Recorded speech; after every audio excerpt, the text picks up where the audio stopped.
Sveiki visi, aš esu Marius Šmitas. Man patinka arbata. Iš tikrųjų susidomėjau arbata kažkada tai dar 20-ojo amžiaus pabaigoje, tai buvo berods 98 ir 99 metai. Pradėjau arbatą gerti pastoviai 2000-aisiais. Patiko.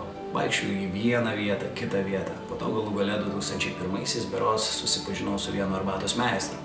Ir teko prasidėti beveik pusę metų šalia jo, žiūrint kaip jis daro arbatas, geria arbatas, skanauja jas. Ir taip gavosi, kad automatiškai išmokau tai daryti. Ir galiu sakyti, kad nuo 2001 tiesiog sėdau ant kinietiškos arbatos gėrimo ceremonijų. Iš tikrųjų toks dalykas, kuris labai padeda kiekvieną dieną ir apskritai daro gyvenimą šiek tiek kitokį, ypač šitame greitame, skubančiame pasaulyje. Tiesiog atrandi savo šiek tiek laiko. Šiandien mes pašnekėsime apie tai, kaip galima išvirti arbatą namuose ir kaip ją padaryti skanią. Todėl, kad vienas dalykas yra nusipirkti arbatžolių, atsinešti, užpilkyti, bet kaip vandeniu.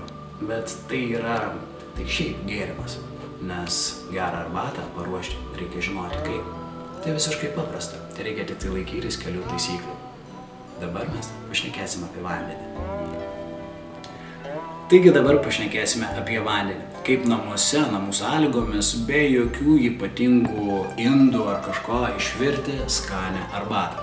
Pats svarbiausias dalykas tai yra vanduo. Tam, kad išvirtumėt gerą gėrimą, jums reikia minkšto vandens. Ką tai reiškia? Jeigu jūs perkate vandenį buteliuose, būtinai pasižiūrėkite, tenai mažomis raidėmis būna užrašyta ištirpusių medžiagų kiekis.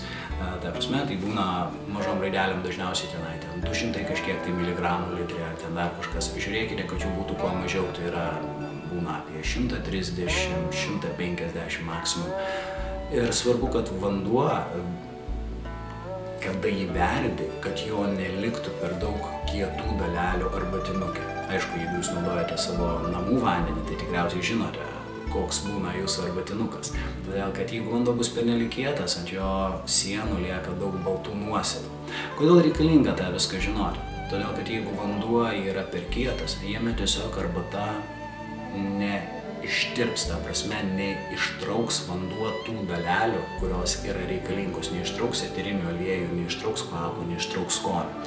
Jeigu neturite galimybės, sakykime, pirktis vandenus, aš irgi sakau, kad nebūtina tenai visada pirkti, jūs galite tiesiog namų vandenį filtruoti paprasčiausiais filtrais.